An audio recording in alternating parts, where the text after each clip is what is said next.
Édouard Philippe, il est là aussi pour desserrer un peu l'étau qui était en train de se serrer autour du gouvernement, autour de l'exécutif, parce qu'il y a la question des pénuries, il y a la question de la communication en tout début de crise. Donc il a besoin de donner un petit peu d'air au gouvernement. On sait qu'il y a eu des couacs la semaine dernière avec des expressions malheureuses de la porte-parole du gouvernement, Sibeth Ndiaye. Il y a eu du jeu aussi du côté de l'éducation nationale. Maintenant, tout est clair. On sait, le bac n'aura pas lieu. On l'a su aujourd'hui. Il n'aura pas lieu dans sa forme traditionnelle, telle qu'on la connaissait. Ce sera du contrôle continu. Mais il y a eu du flottement. Donc, Édouard Philippe a décidé de prendre la parole à 2 reprises. Samedi dernier, pour une longue explication devant les journalistes, ça a duré 2 heures. 3 reprises, pardon. Il a aussi parlé devant la mission d'information parlementaire. C'était mercredi en fin d'après-midi à l'Assemblée nationale et sur TF1 hier soir. Donc, énormément de paroles du Premier ministre qui concentre maintenant quasiment toute la communication du gouvernement. Et donc, l'idée d'Édouard Philippe, c'est vraiment de parler en transparence, c'est ce qu'il essaie de faire. Il y a toujours des points qui restent obscurs aujourd'hui, notamment sur le début de l'histoire, c'est-à-dire sur cette pénurie de masques. Mais il essaie aujourd'hui de dire aux Français toute la vérité, jusqu'à dire, confier parfois son désarroi, les difficultés, et ça c'est nouveau, c'est depuis samedi dernier dans la communication du gouvernement, on ne sait pas tout, je n'ai pas toutes les réponses, je prends parfois, disait-il mercredi, des décisions sur la base d'avis qui sont contradictoires ou bien incomplets. Donc il a décidé maintenant d'exposer toute la difficulté de gouverner, c'est ce qui représente aujourd'hui Édouard Philippe, la difficulté terrible de gouverner dans cette période de crise, et donc c'est ce qu'il a décidé de donner à voir aux Français, c'est ce qu'on a vu aussi hier soir. Alors, Patrick Pelloux, le Premier ministre, hier a dit le déconfinement, ce n'est pas pour demain, donc ça va durer. Mais déjà, il y a des pénuries. Alors, vous, concrètement, là, aux urgences, vous le ressentez on fait attention, on travaille à l'économie maintenant? Alors, plusieurs choses.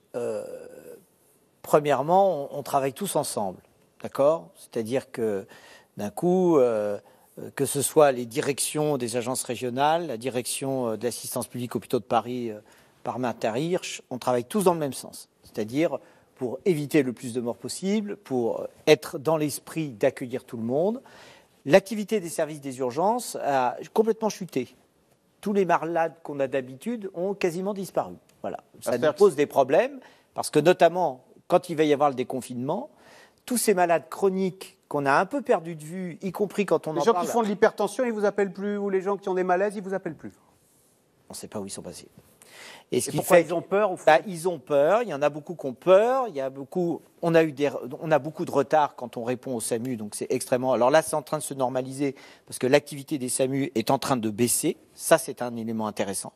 Ça veut dire, qu'est-ce qui se passe? On ne sait pas trop, je reprends les mêmes pincettes que le Premier ministre, c'est-à-dire qu'il y a des choses qu'on ne sait pas. Il y a des choses qu'on ne sait pas, il faut accepter qu'il y a des choses qu'on ne sait pas. Les mathématiciens travaillent d'une manière d'arrache-pied pour comprendre le modèle mathématique de cette épidémie, donc ça c'est bien, mais pour l'instant on ne sait pas. Mais ça baisse au niveau des SAMU. L'activité des urgences a baissé. Par contre, là où on a une suractivité, et c'est très bien de faire cette émission là-dessus, c'est les réanimations médicales qui explosent. Alors il faut saluer le travail considérable des réanimateurs médicaux, d'intensive médecine comme il s'appelle, de la Société de réanimation de langue française. Ils font un travail considérable, mais il y a des tas de choses sur lesquelles les Chinois nous ont menti. La réanimation de ces malades ne se fait pas en 8 jours. C'est 15 jours, 3 semaines, voire plus. Donc il faut 15 jours de médicaments quand on est en réanimation. Oui. C'est des malades qui consomment énormément de médicaments, énormément de curares, énormément de morphiniques, énormément d'hypnotiques. Alors, parce que là, on ne va pas faire toute l'émission, mais le curare, par exemple, c'est quoi? Ça sert à quoi?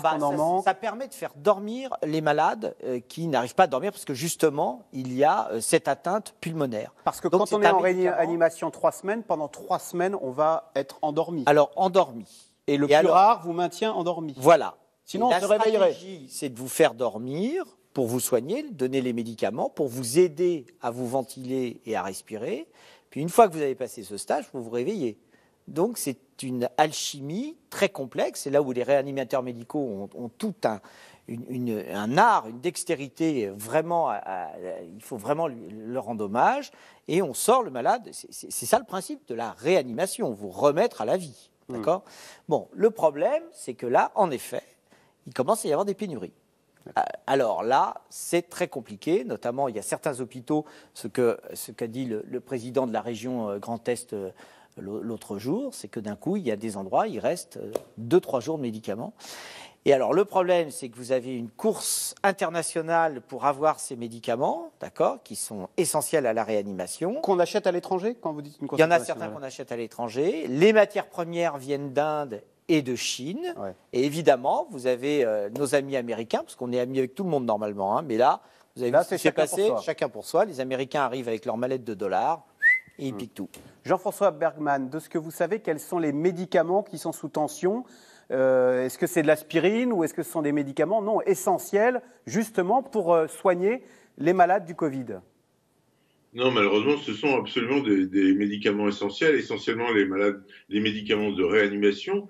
L'activité en réanimation, elle a été multipliée par 5, donc les volumes, elles sont multipliés par 5 et les stocks ne permettent pas de suivre. Donc, il faut ces curares qui permettent aux malades d'accepter la machine qui va ventiler à sa place.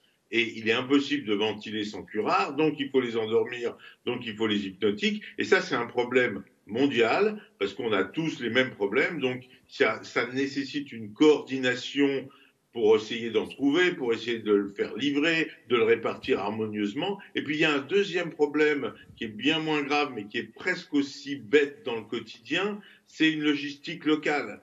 Et on voit bien que, par exemple, à l'hôpital de la Rigoisière, un jour, il manque des surblouses. Le lendemain, on a des masques, mais on a plus de Charlotte pour mettre sur la tête. Il y a un petit problème de logistique qui casse vraiment le rythme et qui rend le quotidien du soignant extrêmement difficile parce qu'on ne sait jamais de quoi demain sera fait sur des petites choses bêtes, mais indispensables.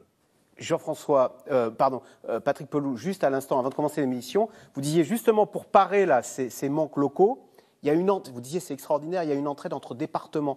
Vous avez en ce moment même des gens de Toulouse, par exemple, qui viennent exprès à Paris pour donner un coup de main aux hôpitaux parisiens. On a eu des Bretons. On a l'Occitanie qui se bouge. Écoutez, vraiment, on a un pays.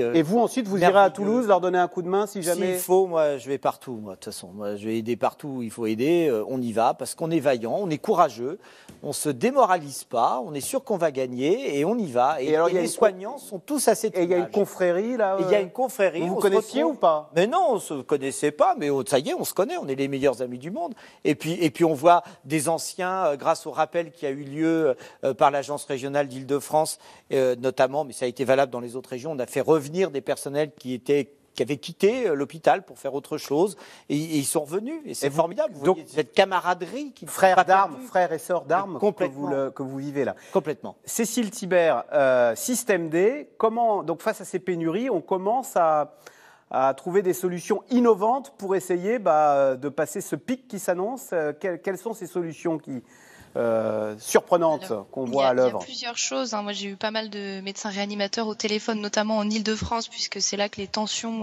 sont concentrées. Donc déjà, il faut savoir qu'ils sont actuellement en train de réécrire leur protocole dans l'objectif de trouver des alternatives. C'est-à-dire que quand un médicament est sous tension, donc il y a 3 grandes classes de médicaments, il y a 8 médicaments qui sont vraiment en grosse tension. C'est les hypnotiques qui permettent de plonger dans un coma artificiel, comme le midazolam, et on en reparlera. C'est les dérivés de morphine qui sont des antidouleurs très puissants, et puis les curares qui sont des myorelaxants, donc en fait qui paralysent l'organisme pour qu'effectivement il puisse accepter tout ça. Et donc les soignants sont en train de trouver des alternatives, d'autres médicaments. Donc j'ai notamment un soignant de la Pitié-Salpêtrière qui me racontait que, étant donné une rupture sur certains sédatifs, ils font les fonds de tiroir. Donc ils vont chercher des médicaments qui n'étaient plus utilisés, mais bon, qui sont tout aussi efficaces. Simplement, ils ont plusieurs problèmes, notamment qu'ils s'éliminent beaucoup plus lentement dans l'organisme, mais l'efficacité est la même. Donc voilà, donc ils vont aller chercher dans les placards partout. On a également vraiment une précaution d'utilisation. Les soignants font attention aux doses et ils essayent de vraiment ajuster pour avoir la dose efficace grâce à certaines machines qui permettent de suivre l'efficacité du médicament. Malheureusement, même ces machines-là, on n'en aura pas assez pour tous les patients. Je voudrais revenir sur le midazolam. Donc, comme je disais, c'est un médicament, un hypnotique qui permet de plonger le patient dans un coma artificiel et donc de pouvoir avoir cet oxygène. Il y a plusieurs sources concordantes qui m'ont dit aujourd'hui que la PHP, donc les hôpitaux de Paris, les hôpitaux franciliens, avaient décidé de réserver ce midazolam seulement à la réanimation, Or, c'est un médicament qui est également beaucoup utilisé en soins palliatifs. Donc, les services de soins palliatifs actuellement sont invités à travers de nouveaux protocoles à utiliser des alternatives, des médicaments alternatifs qui fonctionnent aussi. Mais voilà, c'est simplement pour vous dire la situation à l'heure actuelle. Il y a une grosse tension sur le midazolam en ce moment en Ile-de-France. Ça veut dire que les gens en fin de vie ont peut-être moins de médicaments et souffrent davantage aujourd'hui ? Non, il y a pas mal d'alternatives. Il y a notamment le chlorpromazine qui permet d'obtenir les mêmes effets, mais simplement la Haute Autorité de Santé a effectivement indiqué que le midazolam était le médicament de première intention pour la sédation profonde en fin de vie. Mais il y a encore des alternatives. Mais ce que me disait un médecin tout à l'heure au téléphone, il me disait le problème c'est que c'est un problème à tiroir. C'est-à-dire qu'on va chercher une alternative et puis quand il n'y a plus d'alternative, on va en chercher une autre. Donc là, c'est pour ça que il y a plusieurs associations de soignants notamment qui dimanche ont déposé un recours en Conseil d'État pour essayer de faire bouger les choses et faire en sorte que le gouvernement s'empare pleinement, mais je ne doute pas que c'est fait à tous les niveaux. Alors, tous les personnels des services de réanimation ont les yeux fixés sur les stocks de médicaments. Face à l'afflux inédit de patients, certains pourraient manquer, on l'a dit, une situation inquiétante. Pour certains produits, la demande a augmenté de 2000%, a dit hier soir le Premier ministre. Vous voyez ce sujet de Laura Rado et Aurélie Saner.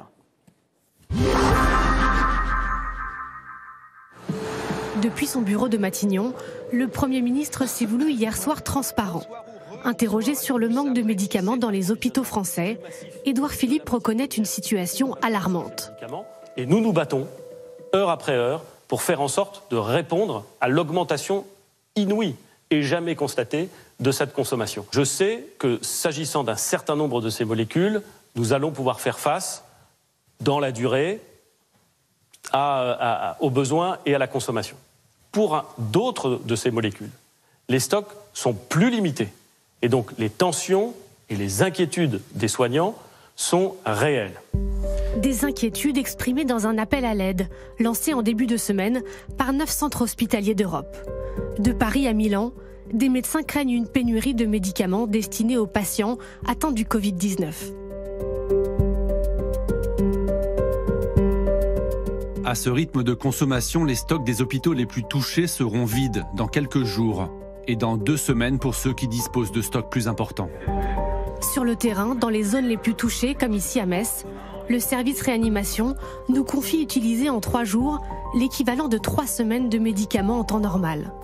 Parmi les traitements administrés à ces patients en soins intensifs, des sédatifs que les soignants tentent déjà de rationner. On a forcé un peu plus sur l'analgésie pour mettre moins d'hypnotiques, moins d'hypnovel. On essaie de faire des seringues moins concentrées, avec des débits moindres. On essaie de ne pas préparer des seringues en avance au cas où elles ne servent pas. Quand on arrête une sédation, on laisse la seringue en place au cas où il faut reprendre cette sédation. En s'adaptant, on a pu toujours bénéficier de ces médicaments. C'est vrai à cette heure-ci, je ne sais pas ce qu'il en sera dans les jours à venir. Car les malades en détresse respiratoire n'ont jamais été aussi nombreux. 6 399 selon le dernier décompte. Des malades intubés et placés sous ventilateur pendant 3, voire 4 semaines. Pour cela, des médicaments puissants sont nécessaires. Les sédatifs donc, tels que le midazolam ou le propofol, ils permettent notamment l'endormissement du patient. Et puis les curares, extraits de plantes exotiques pour provoquer un relâchement musculaire. Les curares sont utilisés en particulier chez les malades sous respirateur au moment où il faut pratiquer les intubations trachéales et dans certaines situations, il faut réitérer l'administration de ces curares. Et les patients de réanimation sont de gros consommateurs de médicaments. Et donc, forcément, cette tension, elle va s'exercer de plus en plus fortement. Et je ne suis pas sûr qu'on puisse aller au-delà du mois de mai sans de véritables cauchemars pour les équipes soignantes. Alors, face à une demande qui explose, l'industrie pharmaceutique s'organise. À l'image du laboratoire MSD France, son usine basée aux Pays-Bas tourne aujourd'hui à plein régime.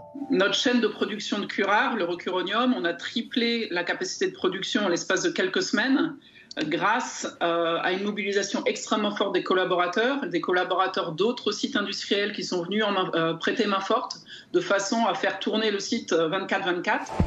Afin de coordonner la répartition de la production, l'Agence du médicament assure maintenir un contact quotidien avec les industriels. En attendant, toutes les pistes sont étudiées. Dans cette chasse aux médicaments, les autorités envisagent aujourd'hui de puiser dans les stocks des vétérinaires. Alors, question téléspectateurs. Manque de médicaments, manque de masques, de tests, de médecins, d'infirmières, de respirateurs, de chercheurs. Qu'est-ce qu'il ne manque pas? Cécile Thibert, je crois que vous nous expliquiez que pour les respirateurs, on mobilisait maintenant les machines à respirer utilisées par les vétérinaires, c'est ça? Oui, tout à fait. C'est une information que nous avons eue, de même que les médicaments utilisés pour la sédation en médecine vétérinaire. Ce sont des médicaments, des classes de médicaments qui ne sont pas tellement différents de ceux utilisés en médecine humaine. Donc, par exemple, l'école vétérinaire de Maisons-Alfort, toujours selon une note interne du ministère de l'Intérieur, donc cette école vétérinaire a déjà prêté main forte, a déjà fourni des médicaments pour la sédation, pour les malades de réanimation. Patrick Pelloux, vous en avez vu, vous, ça commence à arriver dans les hôpitaux? Oui, on en a reçu 2 en réanimation à Saint-Antoine. C'est des machines pour respirer. Elles sont grosses. Hein. Pour faire respirer quoi, alors? Pour l'instant, on s'en est pas encore servi. Mais elles sont grosses, mais ça marchera. Vous savez, les poumons des animaux, en fait, c'est un système ventilatoire. Souvent, d'ailleurs, la mise en place des respirateurs humains ont souvent été expérimentés sur des animaux. Donc voilà, mais pour répondre juste à la question, là, sur les pénuries, de quoi on ne manque pas, c'est de courage. Je voudrais juste vous le dire. Pour le courage, c'est-à-dire? Le courage, on a du courage pour se battre et pour réussir cette épidémie. Et oui, vous serez toujours là. Plus de monde. Ouais. Jean-François Bergmann, sur ce manque de médicaments, on a l'impression que c'est chacun qui se débrouille dans son coin. Je dis ça parce qu'il y avait un sujet sur France 2 hier qui montrait ces pauvres pharmaciens livrés à eux-mêmes, qui commandaient du gel et du masque et qui étaient parfois d'ailleurs exposés à des malfrats qui leur vendaient du matériel périmé et qui les escroquaient. C'est un petit peu chacun dans son coin en matière de matériel. On a ses fournisseurs plus ou moins véreux. Alors, non, pas vraiment, heureusement. Patrick Pelloux disait on manque pas de courage, on manque pas non plus de mains et de cerveau. Il y a beaucoup de médecins qui sont mobilisés. Donc en moyens humains, on peut dire qu'aujourd'hui, peu ou prou, ça tient. Mais s'il y a des moyens humains sans matériel ou sans médicaments, ça ne marche pas. Alors, il y a effectivement un petit effort local, mais il y a quand même une coordination. Le problème, c'est que le clinicien qui, quand il va arriver le matin, ne sait pas ce qu'il aura et ce qu'il n'aura pas, n'est pas forcément informé ou mal informé des efforts. Et surtout, est-ce que ces efforts sont efficaces? Est-ce que ce sont des efforts, on va dire, régionaux au niveau de ces hôpitaux, la PHP pour Paris? Est-ce que ce sont les ARS? Est-ce que, et je sais que c'est ce qui se passe, l'agence du médicament essaye de solliciter les fabricants à l'étranger pour faire venir des stocks, mais si la France le fait, les autres pays le font aussi. On ne sait pas très bien comment va être fait la priorisation. On ne sait pas si, une fois que ça sera livré, on aura une vraie photographie des besoins nationaux pour dire il faut en mettre 20% ici, 15% là. Et ça, c'est probablement un travail qui est fait et qui est même sûrement fait, mais dont on ne perçoit pas vraiment l'efficacité aujourd'hui.